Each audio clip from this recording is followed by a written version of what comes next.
Hello students, I am Rajshekhar M. Erbagi, working as an assistant professor of English. Today's video lecture is on short story The Nightingale and the Rose by Oscar Wilde. Before going to discuss about The Nightingale and the Rose, let us know about short story. What is short story? A short story may be concerned with a scene, an episode, an experience, an action, the exhibition of a character or characters, the day's events, a meeting, a conversation, or a fantasy. According to Edgar Allan Poe, it is a story that concentrates on a unique or single effect and one in which the totality of effect is the objective.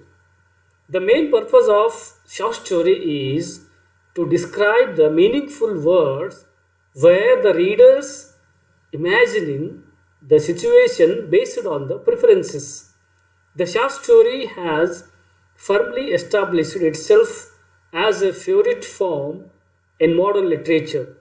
French writer Guy de Maupassant is considered as the father of short story. We move to the next slide. Major British short story writers Joseph Conrad, Aldous Huxley, Ian Fleming, E.M. Forster, Doris Lessing, and Oscar Wilde. Let us know about the author Oscar Wilde. Oscar Wilde, an Irish dramatist, poet, short story writer, he was born on 1854 and died in 1900. He was educated at Trinity College, Dublin and Oxford. The Picture of Dorian Gray, published in 1819, is the best novel to remember for epigrams and plays and the circumstances of his imprisonment and early death. His success as a writer was maturing.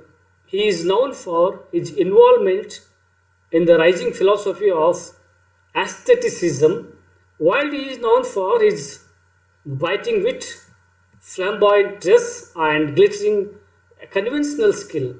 He was imprisoned for sexual perversion and died in Paris at the age of 46. We will move on next slide, which shows the Oscar Wilde's works. Vera, the Duchess of Padua, Lady Windermere's Fan, The Importance of Being Earnest, The Happy Prince, The Picture of Dorian Gray, The Profundities. Oscar Wilde's literary works are polished achievements in the established modes rather than experiments in thought or form. Characteristics of Wilde's work are hedonistic attitude, comedy of manners restored, social satire, ingenious dialogues, great short story writer, allegorical element in short stories. He belongs to the 19th century philosophical movement, art for art's sake. Now, we will move to the next slide. Now we will look at a few difficult words and its meanings of the short story. Wretched, in a very unhappy or unfortunate state.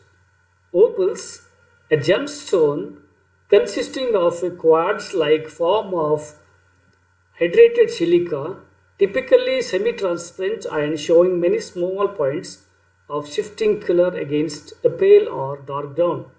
Mower, a person who cuts grass with a mower, a machine used for cutting grass. Meadow, a piece of grassland, especially one used for hay. Frankincense, an aromatic gum resin obtained from an African tree and burnt as incense. We will move on to the next slide. Introduction of the story.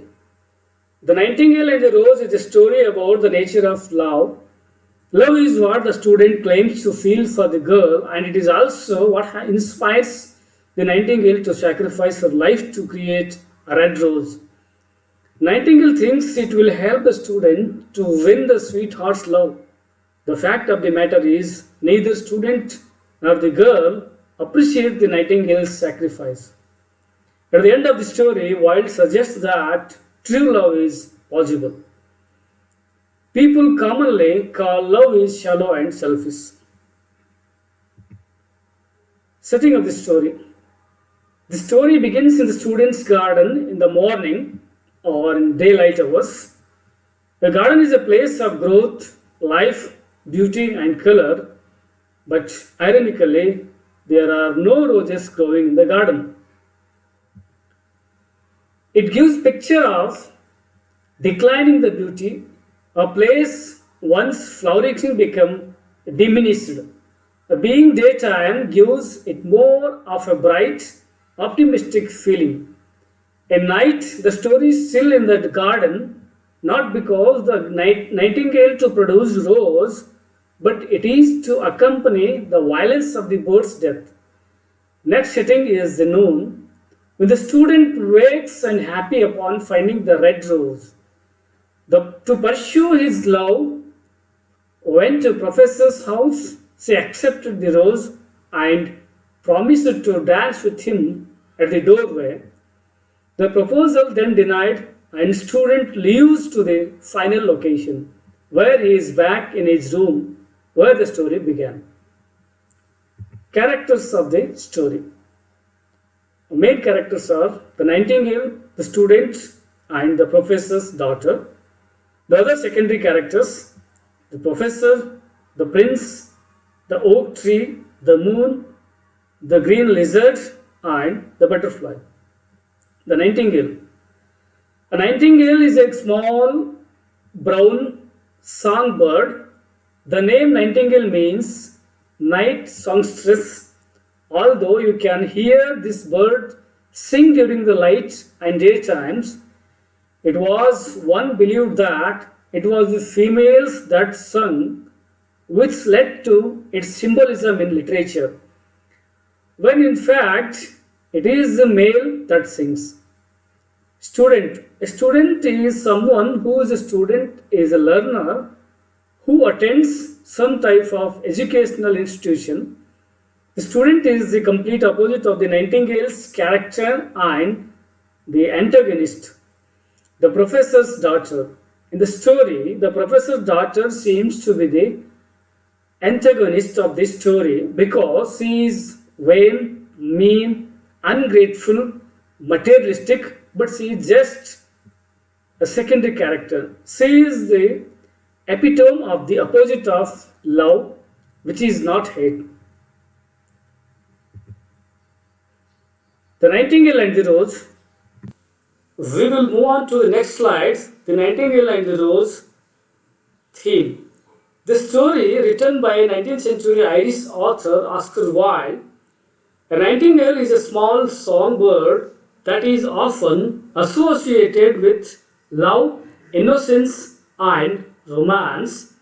A rose of similar association is, on the other hand, a flower which comes in many colors, including white, pink, yellow, and orange.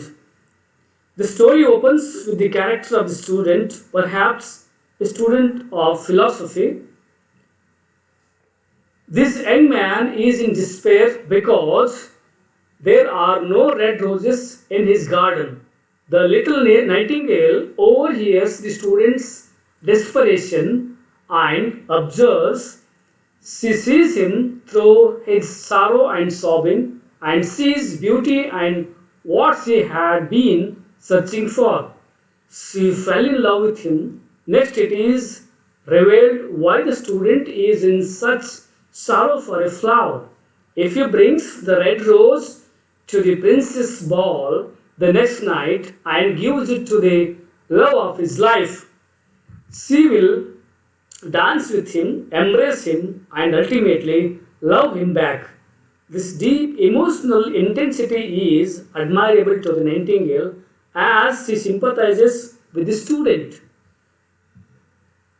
She too holds love in very high regard, much like the student does, as all the little creatures in the garden are inquiring on the student's exaggerated weeping and commenting on his ridiculousness. The Nightingale understood his pain and set out to relieve it. She visited all the rose trees in the garden, asking them to give her a red rose in exchange of her singing her most beautiful song.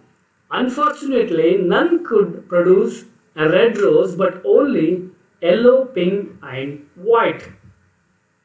The Nightingale asked the rose tree that grew under the student's window for a red rose. It did produce roses of that color but could not grow them due to the cold weather. The Nightingale wept and pleaded, and the tree had a way to produce the single red rose, but warned that it was a terrible way. But of course, the lovesick Nightingale did not care. The tree told the Nightingale that to get her red rose, she had to build it. She must sing under the moonlight and build the rose with the stain of her blood. In order to do so, she must sing all night, pressing her breast against his thorn, thus sacrificing herself for the student. She did not care, and death was a price she was willing to pay.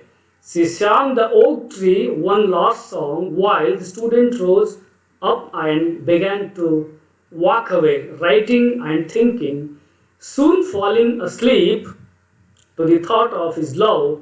While he slumbered, the Nightingale did as he was told and sang her most beautiful song, a love song, and as she sang, the rose blossomed. As she continued to sing and press her breast into the thorn even more, it helped the flower blossom and turn from pale white to crimson red. Although painful, the little Nightingale did as she was told and pressed and sang, until finally the rose fully blossomed and the Nightingale was dead with a thorn in her heart. The student, of course, finds the single beautiful red rose growing in his garden and happily plucks it. He immediately ran to give it to the professor's daughter, whom which he was in love with, and asked her to dance with him. But at his dismay, the girl was not pleased, proclaiming a red rose would not go with her dress and scoffing at the fact that flowers are not nearly as expensive as the jewels the Chamberlain's nephew sent her. Seemingly unabashed, as the student calls her ungrateful and gets thrown out by the offended girl, still comparing his unworthiness of a student to the highness of the Chamberlain's nephew. Upon leaving the student, though to himself how silly, unuseful, impractical, and untrue love is, and how he was better off studying things like logic, philosophy, and metaphysics, and that's what he did. This is the end of the video lecture. Thank you.